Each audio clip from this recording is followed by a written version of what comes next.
Good afternoon, students.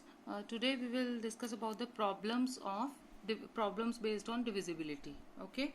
So first we have, if a square divide b, then prove that a divide b where a and b belongs to integer. ठीक है, ये सानू given है कि a square divide अगर a square b नु divide कर रहा है, then we have to prove that a divide b where a and b both are integers. Now since a square divide b, now we apply the definition of divisibility. ठीक है, division algorithm you have already done.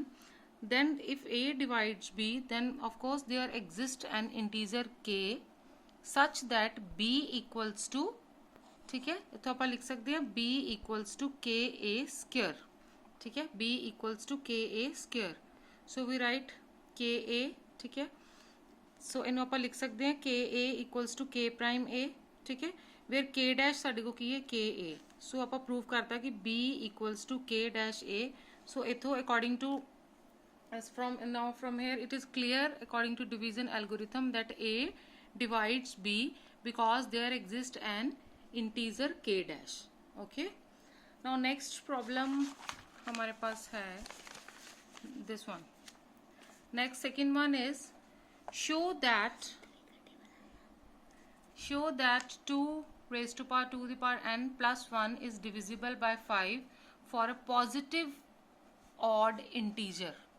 Okay, now we have 2 raised to power 2n plus 1. ठीक है, अपन लिख सकते हैं 2 square the power n plus 1. ठीक है, this equals to 4n plus 1 raised to power n. So this comes out to be, ठीक है, सानू लग ये आप एक्सपेंशन जी ऑलरेडी बच्चे प्रीवियस क्लासेस में आप ये कर चुके हो.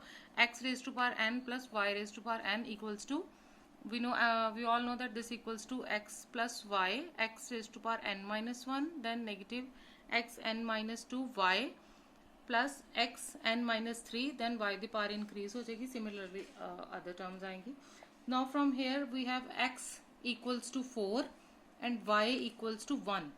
Now put x equals to y in this x equal to 4 in this expression and y equals to 1 in this expression.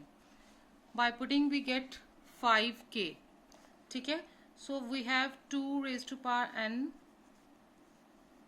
equals to 5k where k साडे को क्या आ गया, where k is an integer. Now from here it is clear that 2 raised to power 2n plus 1 is divisible by 5 according to definition. Next we have next करेंगे बच्चे third example. Show that any integer is of the form 2q और 2q plus 1 where q belongs to z. ठीक है, कि q क्या है हमारे पास, कोई भी इंटीजर है. ठीक है, किसी भी इंटीजर को हम इस फॉर्म में लिख सकते हैं 2q and 2q plus 1.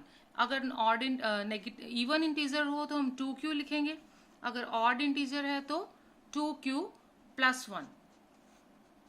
ठीक है, सो बच्चे इसको हम लिख सकते हैं 2q plus 0. ठीक है, 2q को लिख सकते हैं 2q plus 0, 2q plus 1 तो हमारे पास लिखा ही है. ठीक है, सो अगर बच्चे हमारे पास कोई भी ऐसा आर्बिट्ररी इंटीजर हो, ठीक है, सी अगर कोई भी हमारे पास आर्बिट्ररी इंटीजर होगा तो हम उसको 2 पे डिवाइड करके अगर उस पर डिवीजन एल्गोरिथम लगा दें तो ये चीज प्रूफ हो सकती है.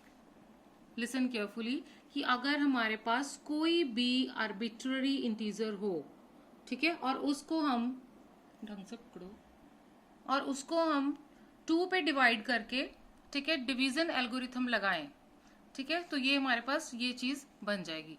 अब हमने मान लिया let's suppose that n be any arbitrary integer.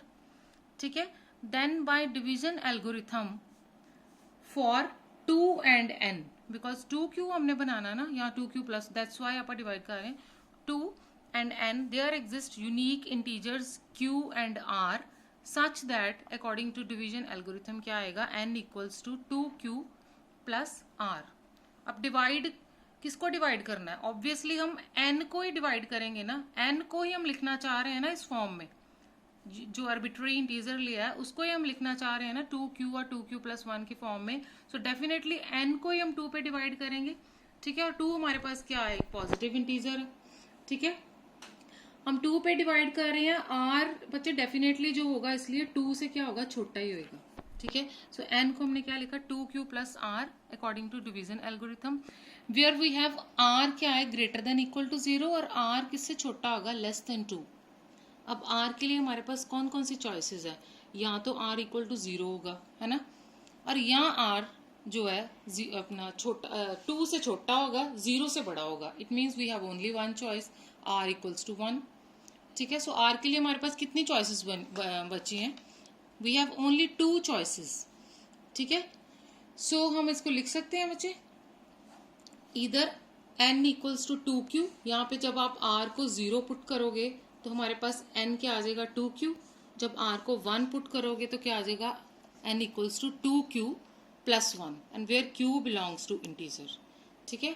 अब हमने ये प्रूव कर दिया कि हम किसी भी इंटीजर को n equals to 2q and 2q plus 1 की फॉर्म में लिख सकते हैं। इवन होएगा तो हम 2q की फॉर्म में लिख रहे हैं और ऑड होएगा तो 2q प्लस 1 की फॉर्म में लिख रहे हैं, ठीक है। इसी तरह बच्चे काफ़ी एग्जांपल्स होगी जहाँ पे अगर 4 होएगा तो आप यहाँ पे 4 ले सकते हो, 3 होएगा तो आप 3 ले सकते हो। जैसे नेक्स्ट एग्जांपल में देखिए, show that any integer is of the form 3q plus 1 और 3q माइनस 1, ठीक है, where q belongs to z, ठीक है। q क्या हमारे पास इंटीजर, अब यहाँ पे पहले हमने क्या लिया था, 2 लिया था ना, अब क्या लेना हमने 3 लेना, ठीक है। अब फिर सिमिलरली बच्चे इसमें हमने कोई भी आर्बिट्ररी इंटीजर लेना है, उसको 2 पे हमने डिवाइड, इधर हमने 2 पे नहीं, इधर हमने 3 पे डिवाइड करके डिवीजन एल्गोरिथम लगा देना, ठीक है। फिर सिमिलरली हम डिवाइड किसको करेंगे, ठीक है, n को ही लिखना चाह रहे हैं ना इस 3q, फिर अगेन n को लिखना चाह रहे हैं 3q की फॉर्म में, 3q प्लस 1 की फॉर्म में, 3q माइनस 1 की फॉर्म में, तो डेफिनेटली हम फिर n से n को डिवाइड करेंगे 3 पर, ठीक है, और 3 हमारे पास फिर अगेन क्या है, पॉजिटिव इंटीजर है, ठीक है।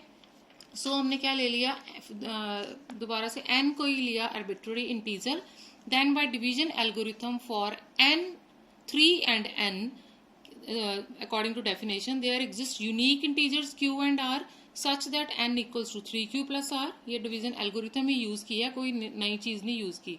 और r की वैल्यू क्या आएगी, r greater than equal to 0 और r लेस देन 3। पहले हमारे पास r की 2 चॉइसेस थी पिछले एग्जांपल में, है ना, अब यहाँ हमारे पास r इक्वल टू 0 तो है ही है, r लेस देन 3 है, इट मीन्स 0 तो है, लेस देन 3 है, इट मीन्स 1 होगी और 2 होगी। So we have 3 choices for r, ठीक है। So put r equals to 0, then we have n equals to 3q, जब r को 1 पुट करेंगे तो n equals to 3q plus 1, जब हम r को 2 पुट करेंगे तो n equals to 3q plus 2। और हमने प्रूफ क्या कौन सी इंटीजर्स बनाने थे, n इक्वल्स टू 3q, वो तो हमारे पास आ गया n equals to 3q, n equals to 3q plus 1 भी आ गया। नेक्स्ट आया बच्चे, नीचे करो camera, n equals to 3q plus 2, ठीक है। अब हम इसको लिख सकते हैं बच्चे 2 को 3 माइनस 1 करके, ठीक है, ये लिख लिया, 3 यहाँ से कॉमन आ गया, q प्लस 1 अंदर आ गया, माइनस 1, ठीक है। q प्लस 1, q भी इंटीजर है, q प्लस 1 भी इंटीजर होएगा, q प्लस 1 को हम q प्राइम लिख देते हैं, वेयर 3q प्राइम माइनस 1, ठीक है, फिर q prime equals to q, ये भी इंटीजर होएगा, ये भी इंटीजर होएगा, ठीक है। सो ये चीज़ हमने प्रूव कर दी कि किसी भी इंटीजर को हम इस फॉर्म में लिख सकते हैं, ठीक है। दोनों एग्जांपल्स में हमने डिवीजन एल्गोरिथम ही अप्लाई करा। Next we have one similar example more, कि prove that every odd integer is of form 4 minus 1 और 4n plus 1 where n belongs to z। Similarly बच्चे इसमें भी हमने क्या करना है, इस एक्सप्रेशन में बनाना हमने क्या करना है बच्चे, सो 4n माइनस 1 और 4n प्लस 1 की टाइप में बनाना है। सो इसमें हम क्या करेंगे, 4 पे डिवाइड करेंगे। सो हम इस पे डिवीजन एल्गोरिथम लगाना किन पे है, m और 4 पे लगाना, ठीक है, इन पे डिवीजन एल्गोरिथम लगा देंगे। यहाँ पे 4 ले लिया हमने बिकॉज हमने इस शेप में बनाना। So similarly m equals to 4q plus r आ जाएगा, r के लिए चॉइसेस क्या हो जाएंगी, एक और बढ़ जाएगी, ठीक है, 1 2 because less than r less than 4 है तो 3 तक ले लेंगे। सो r को 0 पुट करोगे ये आएगा, 1 पुट किया ये, 2 पुट किया ये, 3 पुट किया ये। Now we have to check, ठीक है, अगर हमारे पास m आ गया 4q, one thing you have to clear that statement में आपको लिखा हुआ है ऑड इंटीजर, हमें गिवन है कि ऑड इंटीजर। सो पहले हमने पुट किया r इक्वल्स टू 4q, जब 4q पुट किया इसको आप लिख सकते हो 2 इंटू 2q, ठीक है। तो ये तो पॉसिबल ही नहीं है बच्चे, बिकॉज ये तो हमें हमारा m क्या है, ऑड है, बट ये तो हमारे पास इवन नंबर बन गया। सो ये चॉइस तो हमारी होगी रॉन्ग। ओके, नेक्स्ट हमने लिया, ये हमारे पास बन गई है जो हमें रिक्वायर्ड थी, ठीक है। ये देखो 4q प्लस 1 यही चाहिए थी। So next is 4q plus 2। सो इसको भी हम लिख सकते हैं 2 कॉमन निकाल के 2q प्लस 1। ये अगेन हमारे पास क्या बन गया, इवन इंटीजर बन गया, है ना। ये भी पॉसिबल नहीं है, इसको भी कैंसिल कर दो। नेक्स्ट बचा हमारे पास m equals to 4q plus 1, ठीक है। ये क्लियर हो गया, ये ठीक है। ये next m equals to 4q plus 3। अब इसको इस तरह लिख सकते हो, 4 ऐड कर दो, 4 सब्ट्रैक्ट कर दो, कोई फर्क नहीं पड़ेगा। q प्लस 1 कॉमन निकाल दिया, -1 आ गया। सिमिलरली जैसे पिछले एग्जाम्पल में करा था, q प्लस 1 को आप लिख सकते हो n, ठीक है। n equals to q plus 1, वो भी इंटीजर है, वो भी इंटीजर होएगा। सो ये हमारे पास बन गया m equals to 4m n minus 1। इधर हमारे पास m क्या आ गया, m हमारा क्या था, odd integer 4n minus 1, where n हमारे पास q प्लस 1 है, ठीक है। इंटीजर ही होएगा, अगर इंटीजर में एक इंटीजर प्लस 1 करेंगे तो इंटीजर ही आएगा। m equals to 4n minus 1, ठीक है, और यहाँ होएगा 4n प्लस 1। ओके, तो नेक्स्ट बच्चे एग्जाम्पल हो सकती है हमारे पास कि show that square of N integer, कितने मिनट की होगी, बंद कर दो।